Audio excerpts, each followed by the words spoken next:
Okay, so I guess we'll start with the big announcement that Riccardo got fired from Monero. Monero Ethereum Alliance. It's because of the Enterprise Alliance joke that he made, right? That I made like 3 million years ago. 2 years. Well, you know that in corporate environments, things move slowly, so... Yeah. Yeah, the Monero Enterprise Alliance never forgets. I heard you're joining Justin Sun. Yeah, so we're thinking of rebranding it to Tronero. But you didn't announce the announcement. That's like a major faux pas. Well, I don't know if you noticed, but a few days back, Justin Sun said there's a special announcement coming. Surprise. Oh, okay. Now, You're right. Now it all makes sense. But he says that the great thing about Justin Sun is he says that every couple of weeks. So you could literally craft anything you want. Well, he's also donating like $1 million every week, so or once a month, about. I don't know. I wonder if those people ever get the money. Shame. No. Apparently, that one time he promised the guy the Tesla. He never got a Tesla, but he got the amount in Tron. No, he got a conference ticket, didn't he? Yeah, he got tickets to the conference. Yeah, but also the amount in Tron. He said later. Oh, eventually? Yeah. So he waits until Tron goes up because of his grand announcement, and then he settles his promise. Something like that. That's why there are the announcements. So, Riccardo, you're now jobless, homeless. Living in the jungle. Should we start the episode before we talk about that seriously? Well, we already started. Okay. What? I thought we're done. Let's start the show. No, we haven't even sung the song. Okay, fine. Start the show. Magical crypto. The best thing to do is simply to hodl. Magical crypto. The best thing to do is simply to hodl. What's a young pony to do in a sea of shady ICOs? Alliance courage can light up even the darkness of shadows. Unlike the corporate suits, the whale panda is wise. A chicken dreams about the moon while soaring in the skies. As Bitcoin sees new all-time highs. Magical crypto. All around me I see big blockheads. Magical crypto. The best thing to do is simply to hodl. We'll always buy the dip, and we'll always be the best of the rest.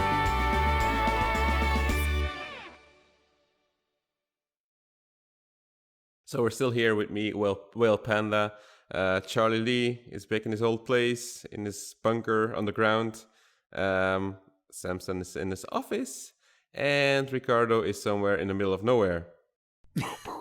After he got fired from Monero, he went on a spiritual journey to discover himself. No, I'm in the jungle and hiding, so that the Monero Enterprise Alliance doesn't come after me for all of my meat. And by meat, I mean Monero Enterprise Alliance token.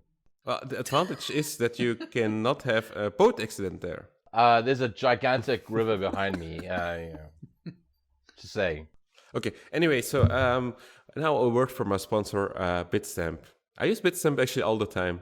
This part was not paid. Okay, so why don't you do the advert then, Whale Panda? Other than that part, everything else is paid. No, because they actually asked for you or Samson. Really? No, Okay. they want Rick. No, guys. Oh, don't, Rick.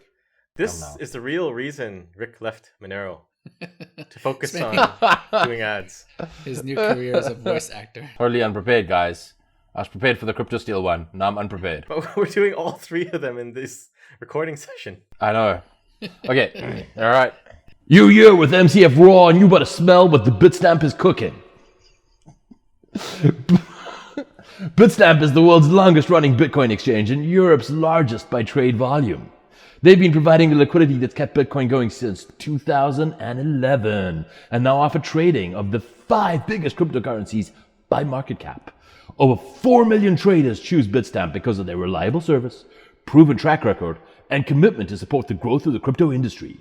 From OGs to first-time investors, everyone can find the tools they need at bitstamp.net or by downloading Bitstamp's top-rated standalone trading app. Now featuring everything you need to open an account, connect your bank, and stay on top of the market while you're on the move. And they have hats. And they have hats. It's actually quite amazing. I just realized when you said it, it's the world's longest Bitcoin exchange. That hasn't died. Right? Longest running. Longest running, yeah. It's running, Yeah. I mean, before that it was Mt. Gox and Trade Hill, right? I don't remember anything else. Yeah. But both of those are gone. No, I think BTC China too was in there until it's gone. Okay, was BTC China before Bitstamp though? There's a debate. We never settled it. I don't care to settle it now because I'm gone. But it was either the Rock Trading, BTC China, or Bitstamp. It's all very close. Yeah, but only Bitstamp remains, so it's actually it's quite amazing. No, the Rock is still here. 3 enter, 1 leaves. What's the Rock? I've never actually heard of that. Dwayne Johnson. It's a European exchange, Italian exchange. I literally just spoke about The Rock. You know, I mean, like, weren't you paying attention? Are you talking about the actor? Yeah, obviously. He has his own trading platform. Didn't you guys know? Oh god. I just call him Dwayne. Yeah, of course you do. Yeah, all his friends call him Dwayne. I call him D-Dog. We're not supposed to advertise other exchanges when we're advertising a specific one on the episode. I'm advertising an exchange that no one's heard of, so it's fine. Okay, so Riccardo, now seriously. Tell us the story behind the exit scam. So this is the story all about how my life got flipped, turned upside down. No, I think like it's been a long and difficult and fun journey. But I said in early 2018 that I was going to start stepping back. I started in 2018 by stepping back from the GUI and from the website project as lead maintainer. And I committed early 2018 to stepping back from the CLI as lead maintainer when we got Gideon builds working across all the platforms. And we do now. So there's it's not that there's no need for me to continue. It's just that I think it's good for me to step back and further decentralize things. That makes sense. And how much did you manage to get out of it? Odd question. No, I mean that's every single Golden parachute. every single Monero that I have or had before the boating accident, I got through mining or through purchasing. So Okay. But after the boating accident, you printed more Monero for yourself. yeah, totally. Using my magical Monero printer. I think it's time for an ad. This would have been a smooth conversion to like the Vitalik selling 100k, but okay. Oh wait, let's do that then. Let's do it. yeah, let's go right to the Vitalik selling. Yeah. So speaking of exit scams, So there was now a couple of articles and was some news that Vitalik actually sold, and the Ethereum Foundation sold in total 100,000 Ether at the all-time high. That sounds familiar. Selling at the all-time high. No one ever does that. So, Charlie, what's the difference between Vitalik selling and you selling? We don't like Vitalik. Charlie's Asian. Well, for one thing, he didn't tell anyone until 2 years later. So. Then the idea is his address is public. So if you wanted to know or if you wanted to follow his dumpings, you should have put. You should have checked it. You should have put a notification on it or something like that. I don't want to follow anyone's dumpings. But I assume no one did, right? So, I mean, we didn't find out about it until 2 years later. Another thing is, I mean, even if he did, he transferred it to an exchange. Doesn't mean he's selling it, right? Could just be trading it. he could be right? very bad at cold storage. Plus, you don't know for sure if he transferred it to an exchange, right? Or he could have transferred it to an exchange and shorted it on leverage. Or longed it. Or loan it out. Right? He could have used it to buy more on leverage also. So you don't know for sure. The other thing is, I mean, these coins were pre-mined, right? For the Ethereum Foundation and for Vitalik. So it's totally different. It's different from like Fluffy Pony and I, we just bought and mined our own coins, but didn't really print coins for ourselves. So it's quite different, right? And also, the Ethereum Foundation is very it's not very transparent at all, right? As a foundation kind of centralized where they pre-mine coins, they should be very transparent about how many coins they're selling. At least Ripple is pretty transparent about how many XRP they're dumping every month for every year. Yeah, they tell you before they dump on you. I almost think that that like the Zcash Foundation or Zcash Founders Reward model is better than Ethereum's pre-mine model.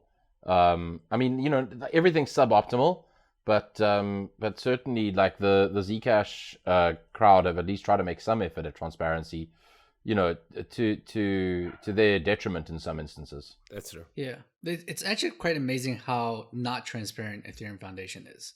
I don't think like we know everyone that's part of it, and they don't tell people anything about like their process or how their funds are allocated, how much money they have. The funny thing now is that a lot of Ethereum people are bashing on the Ethereum Foundation, and they're saying Vitalik's a dictator for life, and they themselves are complaining about the lack of transparency too. Really? I didn't see that. I haven't seen that much at all, actually. No, me neither. Or maybe they're ETC guys. Maybe they are. The only thing I've seen from Ethereum people, they're saying, well, they're not transparent, so don't buy Ethereum if you don't want this kind of governance. Well, there's like one guy named Bob Summer or something.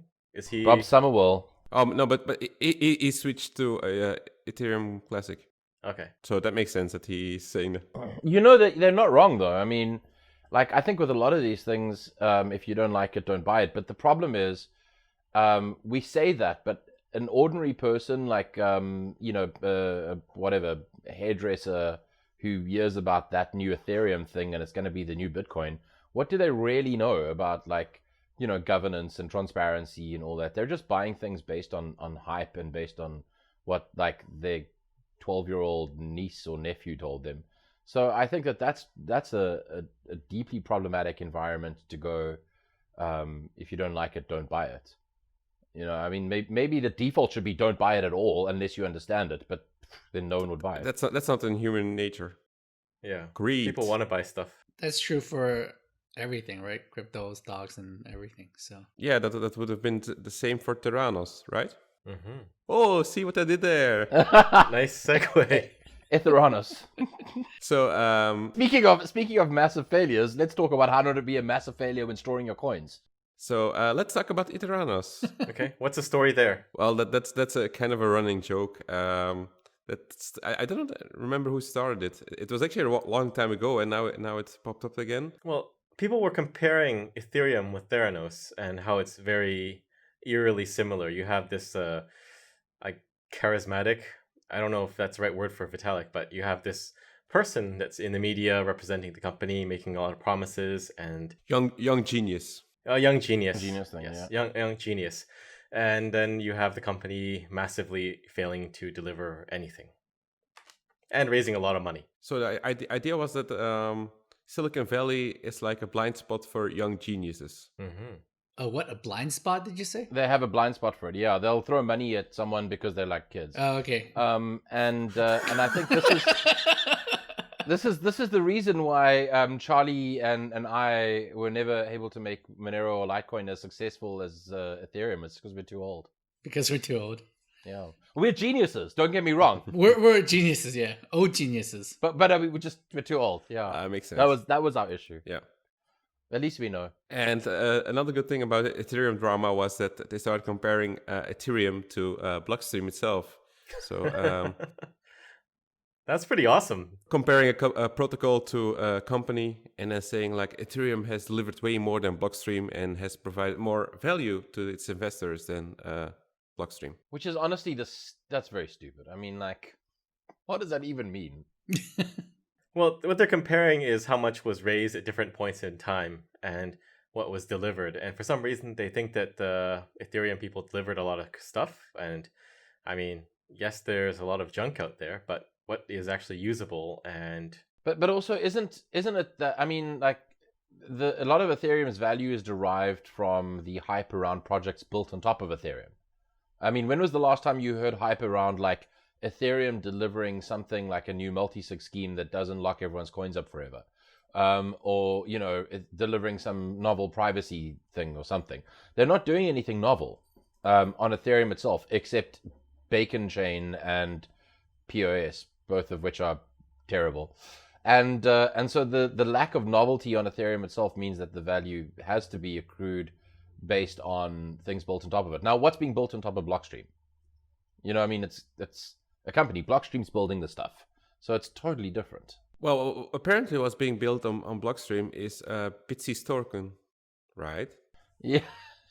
yeah, I did it again. you're moving through the topics too fast. I'm on a time limit, so I'm on a tight schedule. So Blockstream is not a protocol. They're comparing a protocol to a company. They're making all the wrong comparisons. But the ironic thing there is that they do function a lot like a company. You have somebody in charge. It's very centralized, and they need to manage this thing very centrally. So the BTSE token, I guess we can talk a bit about that. So BTSE, our sponsor for prior episodes, is launching an exchange token on top of the Liquid network. So it's not on top of Blockstream; it's on top of the network that we kicked off. But Roger's publication Bitcoin.com was saying that Blockstream is raising money with a BTSE token, which is just lots of great reporting all wrapped up into one thing. Well, that's crypto reporting for you, right? That happens all the time. Yep. What was the criticism of this announcement? There was a big backlash. I guess it's mostly because, I guess mostly because like Blockstream, a lot of Blockstream employees and the official accounts are like retweeting BTSE stuff. No, isn't that? We retweet like Liquid member stuff because they're doing stuff on top of Liquid, and of course we retweeted this thing because it's a big vote of confidence in the tech and the platform. And I guess people started attacking us for supporting an ICO, and we just started discussing it, and people thought that we are promoting it. Like even Adam Back was saying, it's like this and like this and like this, and people were just telling Adam, okay, now you're an ICO promoter. Is BTSE one of the members of the Liquid Federation? Yeah, they are, and they just finished their integration. How many members are there right now? I think 30 somewhat members, 35 or 36, I can't remember, but it's around there. So more than EOS. Slightly. Pretty big, actually. And more decentralized than EOS too. That's not difficult. That's really not an achievement. Dude, like my T-shirt's more decentralized than EOS. Yeah, but I think a lot of the criticism was that it's an ICO, but I think it's before that it's actually a exchange token, which I don't think is scammy, especially if the exchange already exists, like Leo or BNB. If it has a function, I don't think it's a bad thing necessarily. The biggest problem I think with ICOs are they just write a white paper and never launch it and just take money. It's kind of like BNB. It's like Airbnb. Well, Binance token, right? Yeah. Yeah, but you can use Binance token on Binance. There's a practical use case for it, which is discounts. So is this token a utility token or a security token? It's a utility token based on their white paper. Sorry, but I just think that everything that's getting burned is a security because you're expecting profits anyway. So that's an interesting topic. And I think that there's definitely a weird line that the SEC hasn't even figured out yet. But in general, yeah, like issuing a token is most likely a security in, I'd say, 80-90% of the cases. If you are selling that token, especially if you're selling it up front, you're selling a bulk portion. So I that would make me kind of nervous from a regulatory perspective. Then how about Leo? That doesn't mean it's scammy, by the way. That doesn't mean it's scammy. I mean, like, if you want to issue a security and your lawyers say that it's not illegal, then maybe you've done enough, and the token has some real utility or whatever, and then that's sort of the upper bound of what you can do. So but I mean, if the SEC comes knocking afterwards, it burns the company, it burns the investors. Chances are unlikely they'll get their money back. Yeah, but what do you think about Leo? They sold that too, and it is a utility token. I think all of them are equally, like, they're on dangerous footing. Yeah, it's not clear. And by the way, it's unclear, and also the SEC takes time to build cases up. We've seen that already. Like, it's taken them years to take action against some of these companies and ICOs. It's going to take them years to take action against others. We don't know what's going on in the background, but these cases, like, they build them up and then they bring the hammer down. Well, we'll see what happens. But I think there are far worse projects out there than an exchange token. Oh, for sure. Oh yeah, no doubt, no doubt. Launching it on Liquid versus on Ethereum, what's the difference? You don't have double hard forks every 2 weeks. So easier to maintain? Anything else? Yeah, I think so. Well, you also have the benefit of confidential transactions too, and scalability. So you won't have CryptoKitties clogging up your transactions.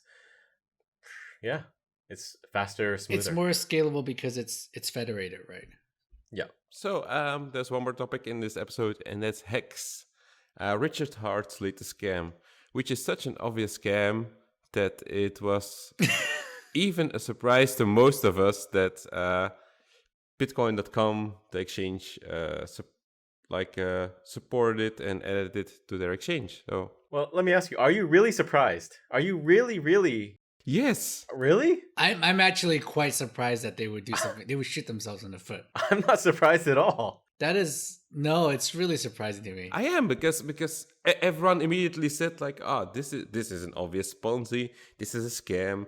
It already went from 600 sets to 6 sets, and then they listed. And Roger was like, but if you don't want to trade it, you don't have to trade it. Yeah, but it seems to me that Roger's doing a the enemy of my enemy is my friend thing, and Yeah. it's not really the way it works. But that doesn't work. He'll have too many friends that way. That's a good point. No, but another point was that Roger actually, everyone who's friendly with Roger, he considers a friend. So everyone can basically screw him over that way. Because he also went on Richard Hart's live stream and stuff like that. But apparently, it was the CEO of the exchange itself that said he listed it out of spite against like Peter McCormack. I think that guy's just a fall guy. Yeah, probably. Whatever, it was a really stupid decision. I mean, I think they delisted it, right? Or I actually don't know what the current status is, but Is it stupid though? We're talking about it on our show right now. stupid for Bitcoin.com? Yeah, I think it's pretty stupid. I mean, not all news is good news, right?